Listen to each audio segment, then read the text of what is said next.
Guys, ang apat na luto ko na to. This week, nakadalawang luto ako ng 5 kilong alamak. 5 kilong.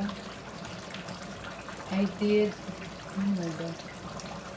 I cook, this week, naka 10 kilo ako na alamang. Yung una, ubos na. This week lang to guys. Ito yung second batch na for this week.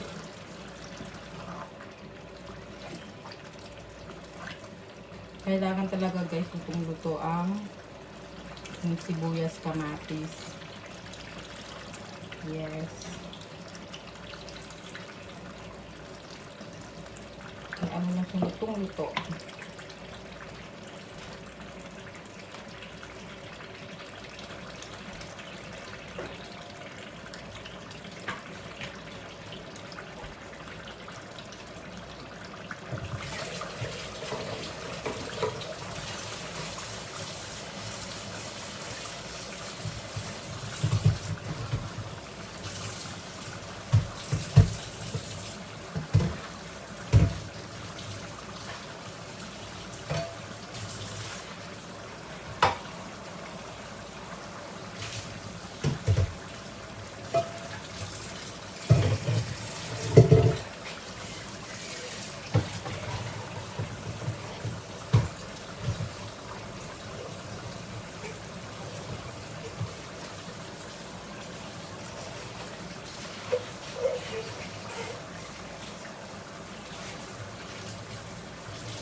Haluin lang time to time kasi baka masunog yung ilalim.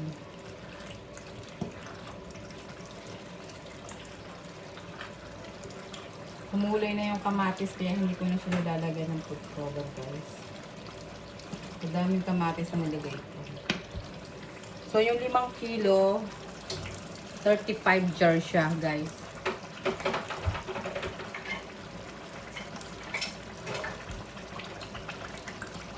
Yes, yung Lunes, Thursday ngayon, yung Lunes na niluto ko is 5 kilo din yun. Ganito rin karami. Kaya lang, lahat ng ginawa ko, ubos na. No, inaalamang. Inano ko na siya na may order na yun. So, ito ay sa susunod na uli na may naglagay na uli ng mga order. So, kailangan order next Kasi ito, hindi katulad ng chili oil. Ang chili oil, medyo matagal ang turn off, ang niya, yung pag-order ng double order kasi siya yung tawag dito. Maanghang siya masyado, so hindi naman siya pwedeng kainin isa. Ito kasi pwede mong gawing ulam na. Pero ang chili oil ko, sa mga bago kong customer, kumukuha na rin sila ng chili oil tsaka alamang, laging ganun. Kasi magiging busy ako this weekend. At least, kung may o-order, alam nyo yun, meron akong stock. Total. Good for 6 months ang alamang natin guys. Kaya, kailangan talaga yung alamang luto at nakalimutan.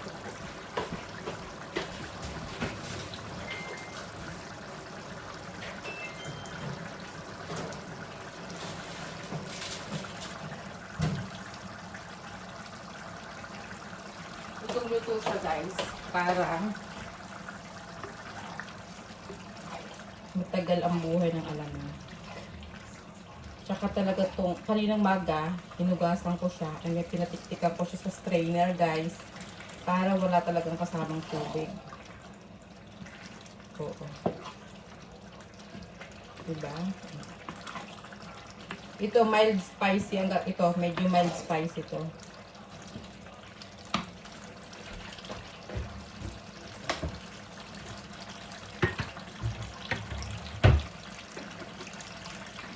Guys, pakita ko sa inyo yung itsura ng chili oil ko.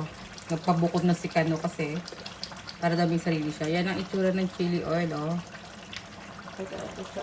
Para makita niyo.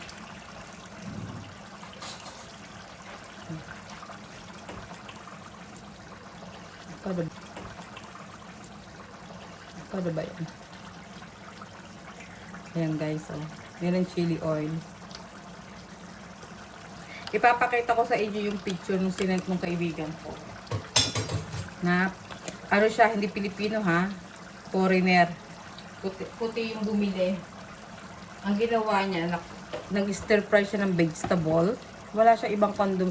Wala siyang ibang seasoning na nilay kundi yung chili oil. Naglagay, tapos, ano siya ng pasta. Pahipo. Stir fry shrimp vegetable daw. Tapos yung daw ang pinampalasa niya. Sabi niya masarap. Tapos hindi na niya na nilagyan ng ibang pampalasa. Ano ko ba? Kasi sabi ko sa kanya, pwede rin sa pasta ang chili oil guys, masarap. Or like say sa noodles. Alam mo yun, sa ramen. Kasi hindi siya, di ba maalat na yung ramen? Hindi siya maalat. Hindi maalat yung chili oil. So, you guys can use it to any condiments nga.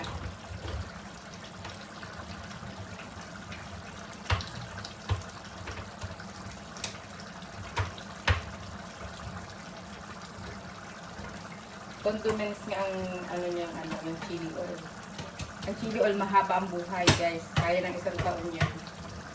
Basta malinis lang yung kutsarang gagamitin nyo, syempre. Gamitan nyo ng serving spoon. Same thing with alamang.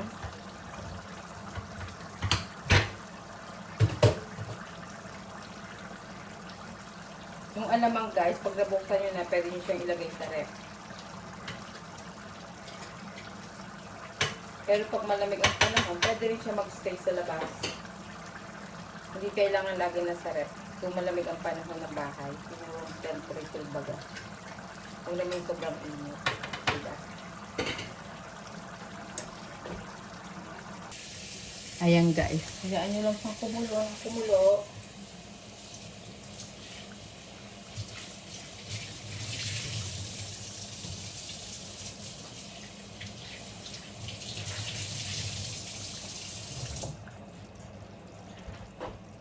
Kulo lang siya ng kulo guys. At yun ay matagal pa. 5 oras guys, 5 oras ko niluluto ang bagoong. Hindi katulad ng chili oil. Less than pag naluto na ang sibuyas at saka yung bawang. At yung ingredient ko na nilalagay na secret. Ano na siya? Pwede na. Ito hindi. Gusto. Nakita niya medyo liquid pa. Ano pa yan guys? Gusto. Patutuyuin ko pa. Medyo maingay at gawa ng exhaust fan.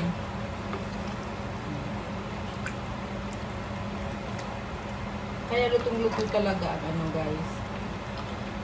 Lutong-luto talaga ang ating bagoong. Itong bagoong na to is ready to eat na guys. Hindi ito yung parang kayo pa ulit magluluto. Hindi ganun. Ready to eat na siya.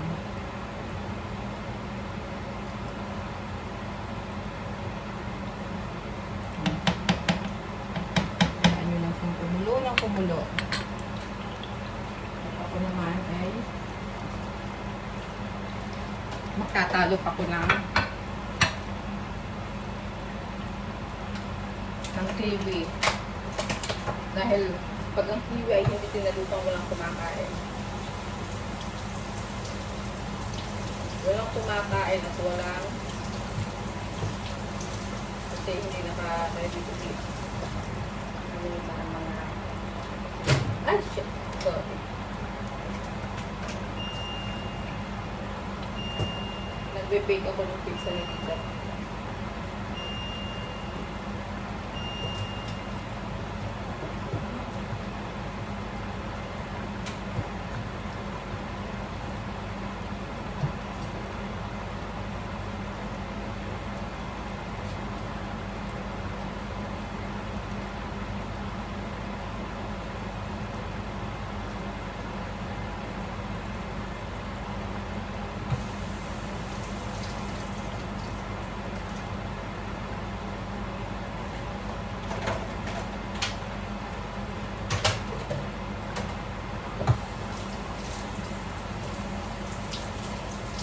So, binabalat ako lang guys ng mga ano, tapos, bakit pag hindi mo ginawa yun, ako, mabubulok.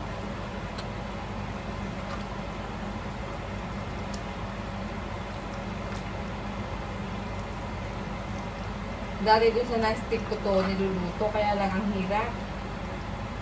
Matagal kumulo, makapal yata yung non-stick ko. So dito ko na sa lutuan ko ng pansit niluto. Kahit wala siyang takip, pero ang puno niya pantay naman. Alam mo yun.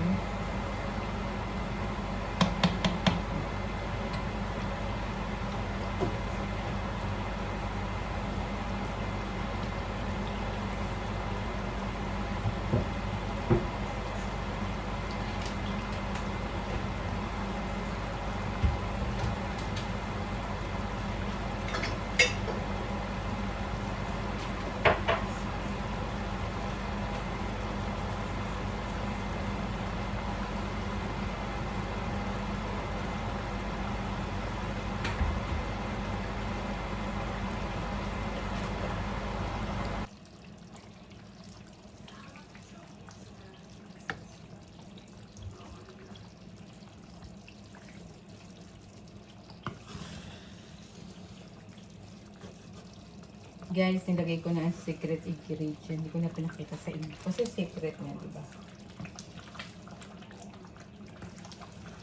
Nilagay na natin siya ng secret.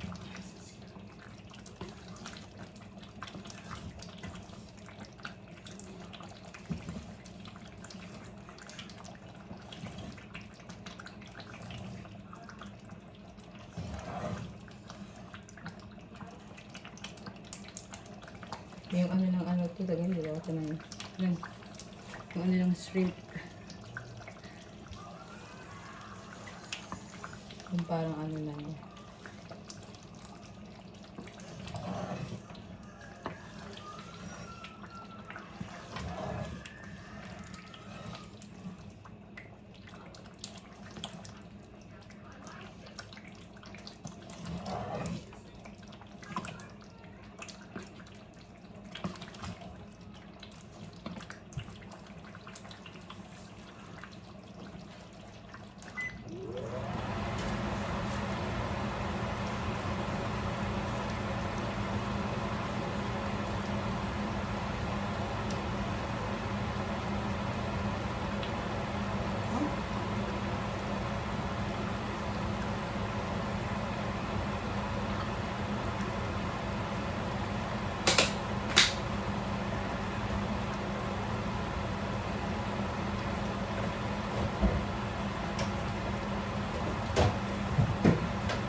Wala na siyang alat guys kasi nilagay ko na yung aking sikreto. Ay. Saka pag nilagay ko yung sikreto ko, alam niyo guys, hindi maamoy. Walang amoy sa bahay. Diba yung iba pag nagluto ka ng alamang, ito guys wala. Skin. Kailangan lang haluin kasi magtututok pa siya. Guys, tsaga-tsaga lang talaga ang pagluluto. Kailangan kahiligan nyo para masarap yung tinda nyo. Ito po ay 5 kilo. Yes. Hindi. Mainit. 5 kilo siya. 2 kilong kamatis. Tapos, siguro mga 6 pounds yung ano. Ang bawang is 1.5 pound. Na balat na. Yung ano na siya. Yeah. 1 or 2 pounds na yan. Ang ratio ng ano, yung bawang na giling na yun ha. Giling.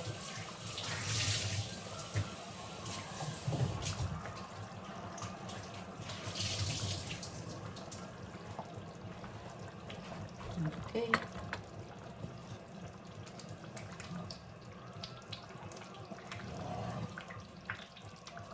Dapat lutong-luto ang kamatis, ang sibuyas, ang bawang bago nyo ilagay ang alamang. Tapos yung alamang guys, kailangan tik-tik na tik-tik. Tik-tik na tik-tik siya yung wala siya talagang ano, tubig. Para hindi matubig yung ano niya. Gusto kong takpan to. Yan, pantakip. Good morning everyone! Yes, I'm done to my chili oil and alamang with pork today. That's the flavor meron tayo. Alamang with pork. And then, on the other hand, we have chili oil, garlic, fresh na fresh. You guys just PM my Facebook page, Judy Tompkins. Yes, guys. So, it's ready to deliver. If you guys wanna try, don't forget the key is PM my Facebook page, Judy Tompkins. Maraming salamat po. And to those who are ready to try their order, yes, get ready. Good for siomai, dim sum, and good for your vegetable and rice. Yes. This one is a Filipino condiments that we can put all kinds of vegetable and hot steam rice. Yes. And this one, it's good with noodles. If you just want to eat pasta, it's good with pasta as well. Yes. There you go, guys. Guys, yun ang finished product na niluto natin. Thank you sa asawa ko dahil ako ay pumasok kagabi at hindi pa siya ready to turn off the stove. So, siya yung nag-continue ng another 2 hours na niluto niya na low fire. So, lutong-luto siya at ang ganda ng pagkakaluto. Wow! Congratulations, my husband. Isa ka ng ganap na magaling na magluluto ng alamang. Yes, ready na po ang ating alamang. And this is our second for this week. Second batch siya for this week. At ito ang ating i-repack natin siya bukas. Dahil bukas ay wala tayong pasok ng umaga. So, bukas natin siya gagawin. And then, ito naman yung i-deliver ko today. Yan. Ito yung kasamahan ng ginawa ko nung Monday. Yes, lahat yan ay sold out na. So, ang natira na lang ay 23 sa ating 83 na container ng chili oil, garlic, at saka ng alamang. Ang natira na lang po ay 23. Yes guys, 23 na lang po ang natitira dun sa ating saan natin ito ipapatong para ako ay maka 23 na lang ang natira doon sa ating 83 na ginawa. Yung ating ginawang 83 container, 83 jar na ginawa natin ng isang araw. Ang natira na lang po ay ano na lang siya, yung total of 23 jar na lang yung natira niya. Yes, at meron ng may-ari niya. So, gagawin natin siya sa lagaso. Ano pang hapon ako ngayon. So, see you guys later. And, yes, gumising, naligo, nagsuklay, and aalis na tayo. And then, ito lang yung nagawa ko today. Nalinis ko lang yung kalan, tsaka yung aking kawali. Yan lang yung nagawa ko today. And then the rest, si Kanuna nagluto ko gabi. I'm proud of him. Biniling ko sa kanya, sabi ko, mag-alarm siya every 10 minutes. Dapat in-mix niya para hindi siya masunog ang ating alamang. And look at my eyelashes. Kailangan na siyang, may appointment ako bukas super aga, hindi pwedeng hindi. O sige na guys, malilate na ako sa trabaho. At sa lahat na nag-abel, thank you very much po.